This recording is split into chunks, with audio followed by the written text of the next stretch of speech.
And then what Tuesday did, of course, was give people so much hope that we can change this and build a multiracial, multi-generational coalition that is going to care about Tennessee's hardworking families and this country's hardworking families.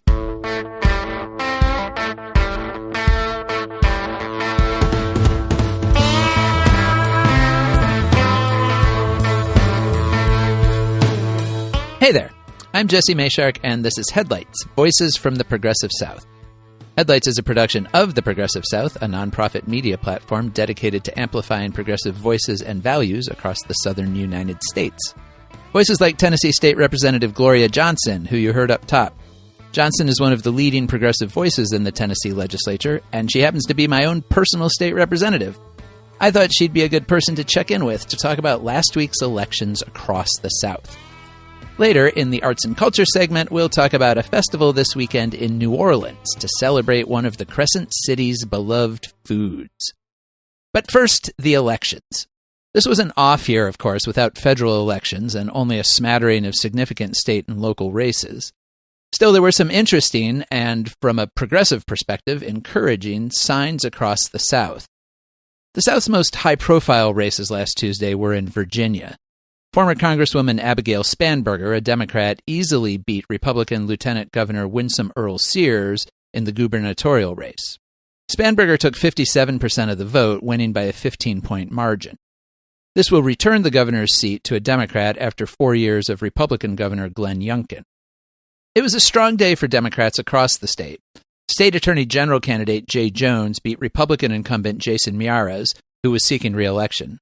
Jones's campaign had been hurt by the release of private text messages he had sent a few years earlier, fantasizing about violence against then-State House Speaker Todd Gilbert, a Republican. But whatever misgivings the texts may have given voters were overwhelmed by a blue wave that saw literally every county in Virginia shift more Democratic from the 2024 presidential election. Virginia Democrats also made big gains in the state House. They had flipped it from Republican control 2 years ago, but had just a bare majority, 51 of the 100 seats.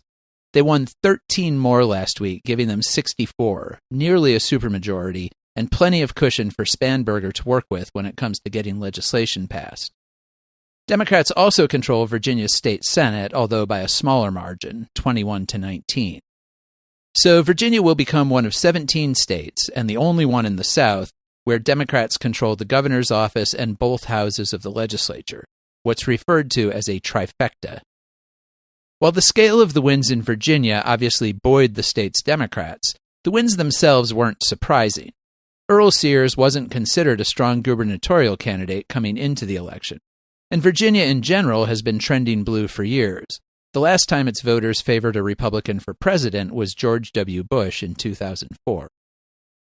That's why a few lower-profile races in more Republican states were seen as maybe even brighter signs of hope for Southern progressives. In Mississippi, which like most of the South has a Republican trifecta in state government, a handful of special legislative elections allowed Democrats to flip 3 seats. 6 state Senate seats and 1 state House seat were on the ballot in the off year after a federal court ordered Mississippi to create more black-majority legislative districts this year. There were also races for 2 other Senate seats and a House seat that had been vacated by their incumbents. The net result was that the state's Democrats emerged with 2 more state Senate seats and 1 more House seat. The gains in the Senate were enough to actually break the Republican supermajority in that chamber, dropping their margin to 34 Republicans and 18 Democrats. That doesn't give the minority party much additional power, but it does make some difference. It takes a 2/3 majority of both the state House and Senate to override a governor's veto, amend the state constitution, and suspend parliamentary rules and deadlines. It also represents the Democrats' first gains in the Senate in more than a decade. But State Representative Sheck Taylor, the chair of the Mississippi Democratic Party, cautioned that the wins were only possible because of courts enforcing the Voting Rights Act of 1965, which was designed to guarantee representation of racial minorities.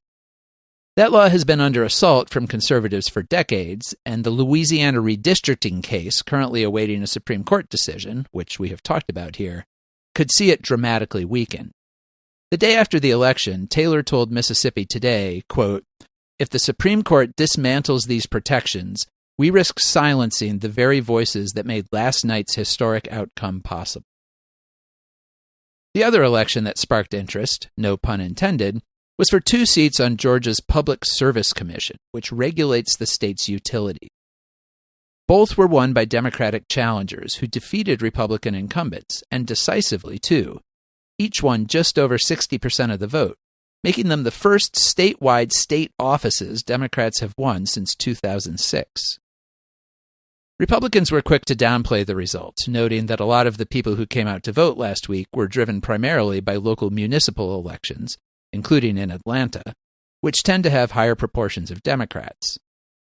But Georgia State Democratic Party Chair Charlie Bailey saw it differently. In a statement, he said, quote, "In this election, Georgians spoke up loud and clear. They're sick of Republicans who help corporations and billionaires enrich themselves on the backs of working people, and they're ready to hold those Republicans accountable." So what, if anything, can we make of these interesting but scattered election results? To talk through it, I called up Gloria Johnson. She's a Tennessee state representative from Knoxville who gained national attention in 2023 as one of the Tennessee Three, the trio of Democratic state legislators threatened with expulsion by the state House's Republican supermajority after staging a brief protest for gun safety laws on the floor of the House. Johnson's 2 colleagues, State Representatives Justin Jones and Justin Pearson, were expelled, although both were promptly reelected to their seats. Johnson escaped expulsion by just 1 vote. She ran for the U.S. Senate last year, challenging Senator Marsha Blackburn in an uphill campaign that resulted in an unsurprising defeat. But she retained her seat in the state House, where, as I mentioned, she represents the district where I live. She's in her 5th term in the House, and she spends a lot of time talking and working with progressives across Tennessee and the South. So I was happy to hear her thoughts and observations on last week's events. Seth, let's go to the tape. State Representative Gloria Johnson, thank you so much for joining me. Yeah, happy to be here. Looking forward to it. Yeah, I've been looking for a good opportunity to have you on to kind of talk about things, and this seems like a good excuse for that. So welcome to Headlights. Very happy to have you. And I guess the first thing I would start out with is just looking at last week's elections overall, and especially in the South. What jumps out at you? What did you notice? Did anything surprise you? You know, what are the top lines of that to you? It were a bunch of great wins for Democrats. And what it shows is people are really tuned in to what's happening. And we know that because we see, the hundreds and thousands of people out in East Tennessee for No Kings protests and things like that. And I can tell you that the one question I get asked multiple times every day through every one of DMs and all my social media, all of my email, when people call my office or they call me, is how do I get involved? And, I want to make sure we can turn this around, and how do I get involved? That is the number one question right now. And people are really stepping up and getting energized because they want to help. And then what Tuesday did, of course, was give people so much hope that we can change this and build a multiracial, multi-generational coalition that is going to care about Tennessee's hardworking families and this country's hardworking families. So before we get into some of the individual races, when people ask you that, how do I get involved? How can I make a difference? What do you tell them? Well, first I always say, what issue is most important to you? And then if they have a particular issue that they care about, then I'll sort of direct them in that way. Like, a lot of people right now want to know how to help the immigrant community and how do I tap into that. And so with Knoxville, that's so easy with AKEN. AKEN is an amazing organization that is doing great work. And so I always direct people locally to AKEN, but there's Turk and other organizations statewide. If it's women's reproductive health that you care about, of course, Planned Parenthood, Healthy and Free Tennessee, organizations like that. Always recommend getting involved with the local Democratic Party. Knox County Democratic Party does more work than I've seen any other county party statewide, and that's a great organization to get involved with. Some people don't particularly want to go to the party, so then I might suggest Indivisible for the things that they want to do. But there are a lot of folks out there doing the work, and there's multiple ways for people to get involved. Right. Yeah, that's a good point. It doesn't just have to be around campaigns and elections. It can be issue focused with all of those nonprofits that you're talking about. So, like, getting into some of the election results, I mean, Virginia was obviously the big headline as far as the South went, because now it's returning to a Democratic trifecta there. There was some effort I saw by, various conservative commentators to kind of downplay that and say, well, Virginia is basically a blue state. And as far as presidential voting goes, it basically has been for about 20 years. But obviously, I mean, we're just coming out of having a Republican governor there. So I guess I think everybody expected Abigail Spanberger to win. But what do you take away from both the scale of her win there and then all of those seats that Democrats flipped in the state house there? Well, her opponent, Spanberger's opponent, was a hot mess. I mean, that's just all there is to it. I think that what's really telling in Virginia that should be talked about more is they elected the first Muslim lieutenant governor, and then the AG was black. Right. I think that we need to talk about, people who are stepping up and making sure that we're representing everyone. And I saw so much of that on Tuesday, and it was great. It was a great thing to see.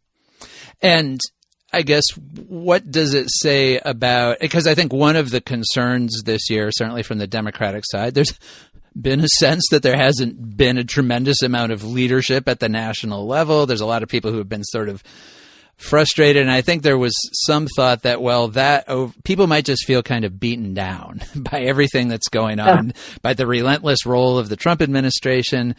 But the turnout on Tuesday, at least as far as Democratic voters went, did not really look like that. Yeah, I think, people do feel beat down. They see their neighbors being disappeared. They see that we're getting ready to lose SNAP benefits, that people are going to lose their Medicaid, that some people are going to lose their health insurance because their subsidies are going to be cut and they can't afford their insurance premium tripling. And they're just absolutely tired of that. And they know that we shouldn't be cutting the most vulnerable to give tax cuts to billionaires. And they care deeply about that.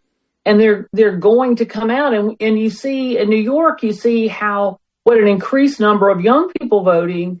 When you talk about issues that young people care about, they come out. People come up to me all the time. How do we get the young people out?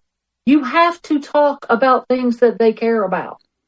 And some of these politicians that have been there for a while are not meeting the moment. They are not.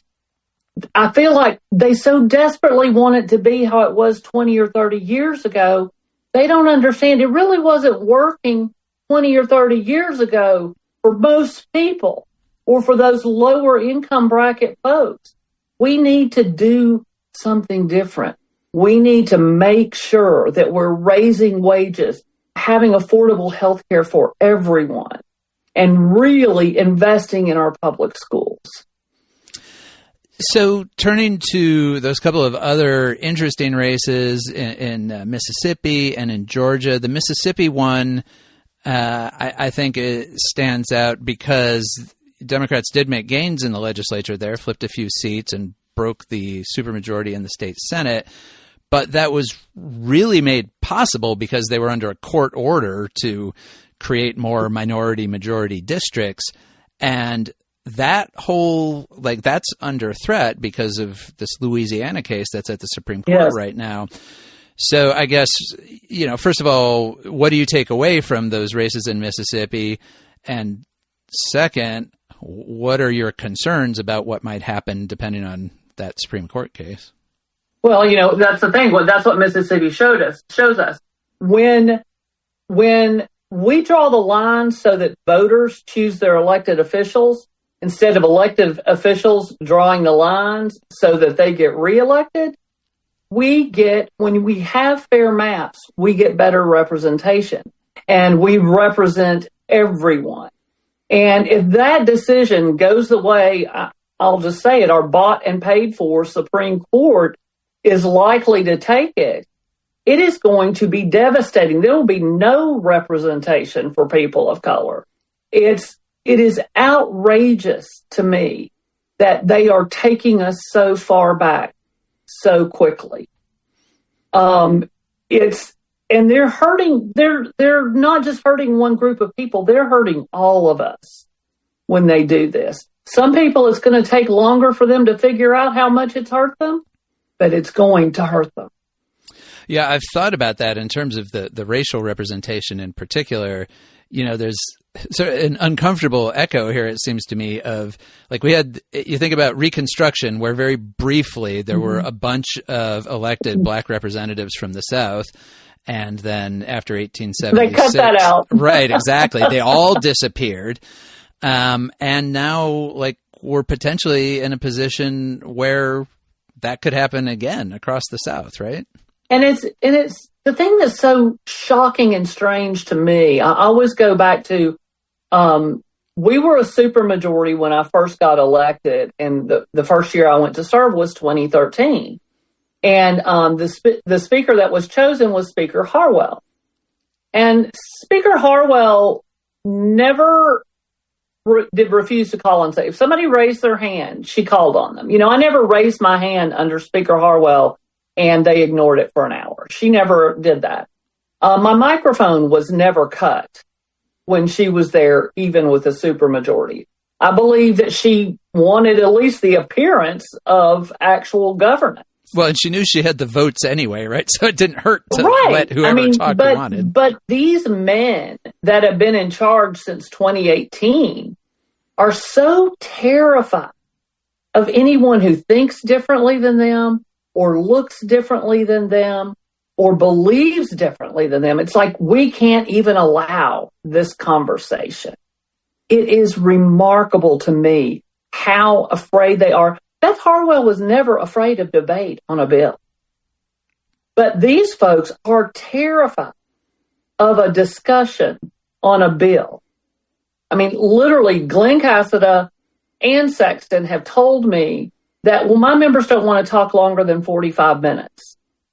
I mean, you're talking about redoing, after 30 years, how we fund public education in Tennessee. And you don't want more than a 45-minute discussion. Yeah. That's insanity. That is not how a deliberating body is supposed to act. As a matter of fact, they used to tell us, well, we do all the discussion in committee. Well, this past session in committee, sometimes they would not let us talk. Yeah. And they had zero discussion on the bill in committee, and then it went on the House floor. There was a bill that was increased interest rates on mortgages. And on the House floor, or in the committee room, a Republican asked the carrier of the bill, who was a Republican, does this increase interest rates? And the person told him no.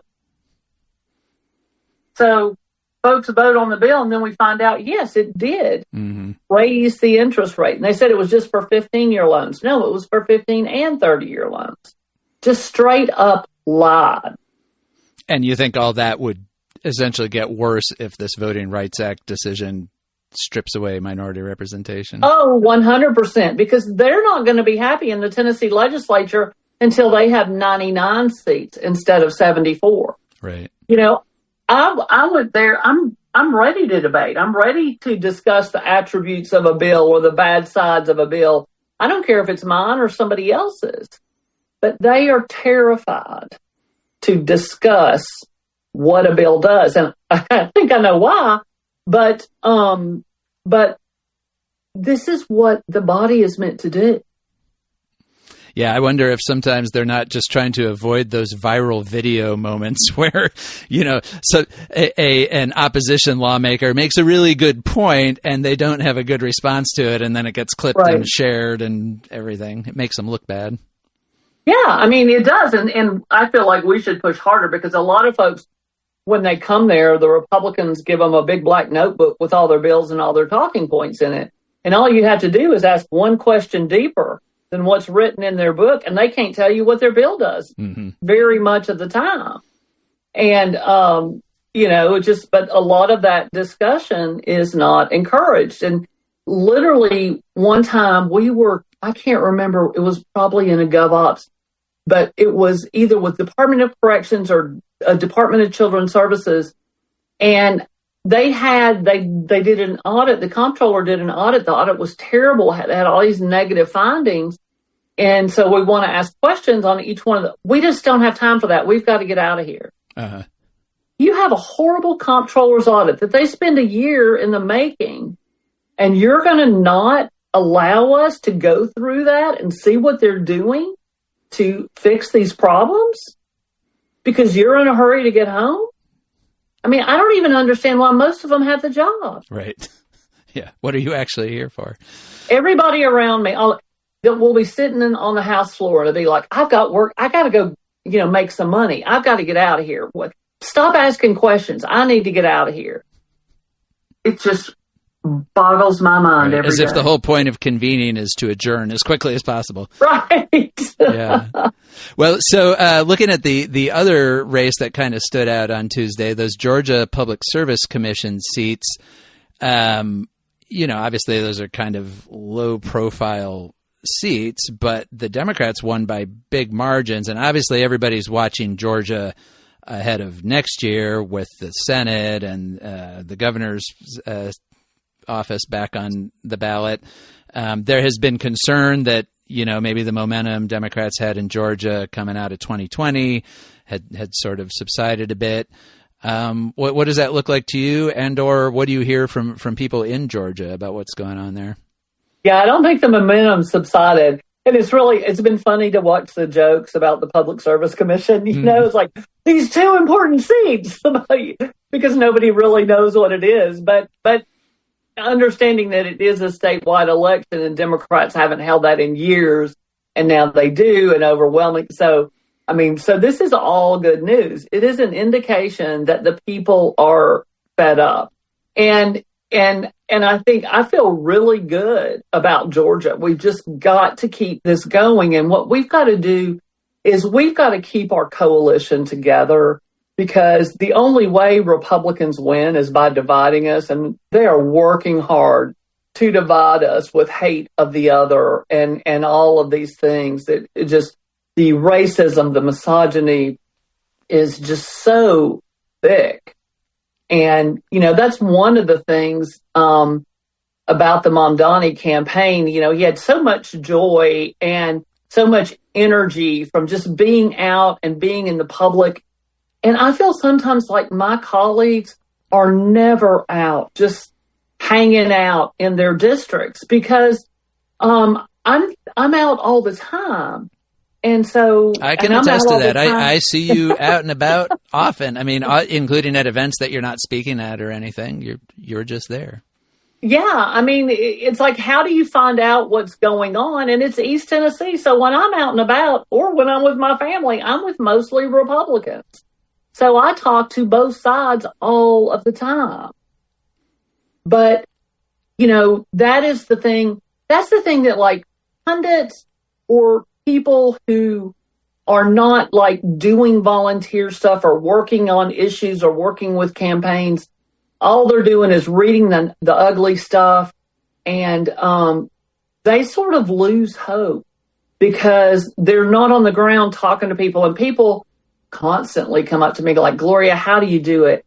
How do you sit with those people all day? Or how do you, and I do it because there's so many good people in our community that are supporting us. All I have to do is ask, and somebody is going to be there to help. And the community is just so good about lifting up people who were doing the work. And if you want to feel good and if you want to be hopeful, aside from Tuesday, get out with some of the groups doing the work and get some stuff done. Like I've just been talking to Bridges and found out that refugees, because of the big ugly this bill, is the local refugee services organization here in East so Tennessee. Refugees are totally cut off of SNAP benefits. Regardless if they start paying some, they've cut off refugees. We made a promise to refugees to provide service for them to get them started. And they came here from horrible situations to start a new life. And America said, we will take you in and we will help you get on your feet. And now they cut the rug out from under them. And so I'm starting, on Monday, starting Sunday, I'm going to open the headquarters at certain times and let people bring food down that we're going to give to specifically to refugees because they've been completely cut off.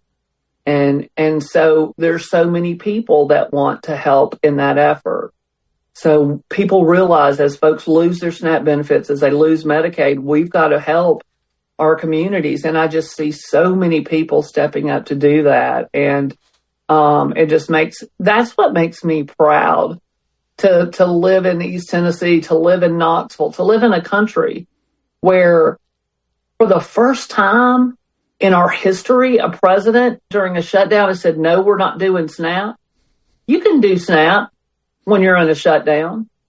Every president has, but not this one.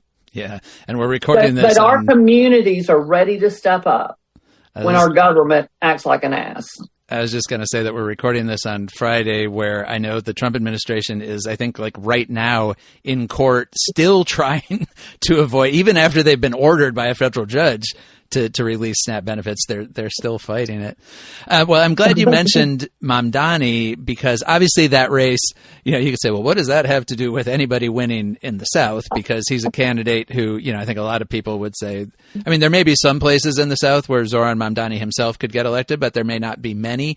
But I'm curious about, like you were talking about it, his addressing the issues and getting out and talking to younger people. Like, what do you think people, other candidates, party organizations, or whatever, not in New York City, can learn from that? Because it was a pretty remarkable campaign. I mean, he started the year, I think, polling at about 2%, and then by the end of the year, he's defeated a former governor twice in a primary and in the general election. So what lessons do you see there? I mean, what it shows you is, as I feel like, and I've always felt like, even like in deep red East Tennessee, any candidate can catch fire and connect with the people, because that's what he did. But he did it by getting out in the community, by talking to people. Started with that first video of why did you vote for Donald Trump, or, what made you vote that way? And he talked to people and listened to them and created his platform from what he heard. And so it is about getting out and talking to the people. We have my colleagues across the aisle refuse to do town hall. They absolutely refuse. That's at the state level, and that's at the federal level as well. And it's so frustrating. How do you expect to represent the people if you won't get out and talk to them? If you're afraid to talk to them. If you are afraid to talk to the people that you represent, you've got serious problems. And I don't know why voters don't think that way. It's because they've sort of been trained now that, you don't have to do debates. You don't have to have those discussions. People have forgotten how we make our choice. I remember for years, from the beginning, people would say to me, well, they're a politician. Of course I don't expect them to be honest. And I'm just like, you should expect a higher level of honesty from your elected official, not no honesty from an elected official. I am so sick and tired of just the nonstop lies. And then in the House, we're not allowed to speak, so we can't call out a lie. Well, I wanted to ask you one last question about some recent news. You mentioned Glen Casada earlier, our oh my disgraced, convicted, criminal, felonious former Speaker of the House, who he and his Chief of Staff, Kate Cawthron, were both right on the verge of jail time. And suddenly, Thursday night, we get the news that President Trump has pardoned both of them, which is something he's making a habit of, pardoning corrupt elected officials. Some people say that Trump doesn't have any empathy. I think we found the group that he does seem to have some real personal criminals. Exactly. I guess just, what's your reaction to that? Obviously, you were there through all that with Casada, and now, the end result of all of this, years of effort by federal prosecutors, all the investigation, the trials, everything, and now that's all just thrown out the window. It's just remarkable to me. And of course, the Republicans, they were so mad at him. He protected a pedophile in our own body. That's right. It's so much of what they're doing is what we're seeing at the federal level. And so, of course, a 34-count felon is going to take away a felony from an elected official. And what really hit me last night was, so me and a couple of my colleagues, two of my colleagues get expelled, and I'm threatened with expulsion because we talked out of turn. But you can go out and commit felonies, and that's okay. And that's what I said last night. And I've said it before, but I'm really, I don't ever want a Republican to talk to me about law and order ever again. With January 6th, all these crazy pardons, that criminal they elected in the White House, the pedophile they protected in the state legislature, the criminals they're letting go free, from Brian Kelsey to Casada to Kate Cawthron. Now, here's the interesting thing. Are they going to let the woman go? Uh-huh. Or is the woman not going to get a pardon because she's a woman, or is it because she told the truth at the end? Right. The one thing that's maybe unforgivable. Yeah, right. All right. Telling the truth, unforgivable. I don't know. I think women is unforgivable. Right. It's a bad combination. All right. Well, we will wrap it up there. But thanks so much for joining me. And we'll do it again. I'm sure there's going to be a lot to talk about next year. I'm sure. As we move back into the legislative session. So, State Representative Gloria Johnson, thanks a lot. Really appreciate it. Thank you. It was fun.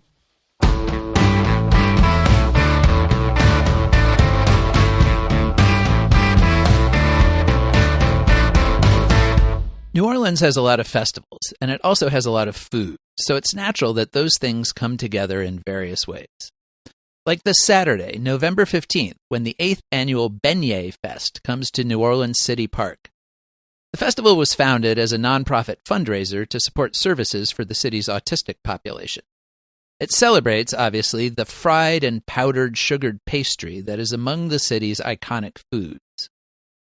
Beignets are originally French, brought to Louisiana by the Acadians exiled from Quebec. In New Orleans, they are most often associated with the touristy Café du Monde in the French Quarter. But lots of other places in the city make beignets, both sweet and savory.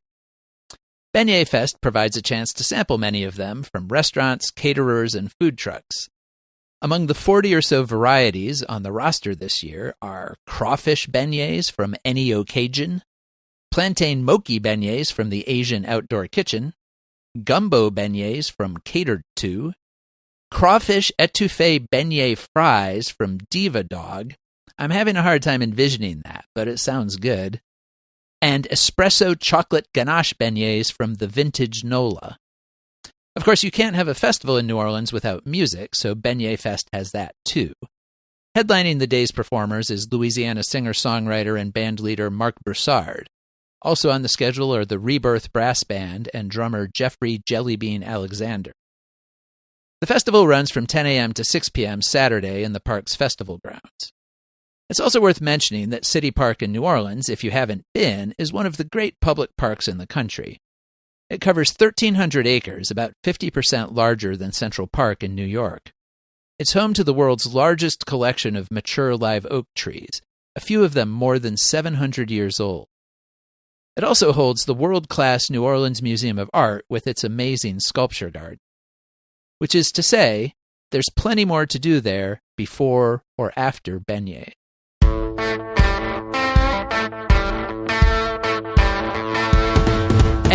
That wraps us up for this week. Remember, the Progressive South is a nonprofit media outlet, and you can find information about contributing to our efforts on our website, theprogressivesouth.org. Thanks to Bark for our theme music, and to Lord Seth the Libertarian for his production work at Barbarian Production. And thanks to you for listening. Remember, you can call and say hey from wherever you are. Just leave us a message at 865-214-7764. That's 865-214-PROG. Tell us your first name, where you're calling from, and take up to a minute to let us know what's going on where you are. You can also write me at jmayshark@theprogressivesouth.org. We'll talk to you later.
Frith.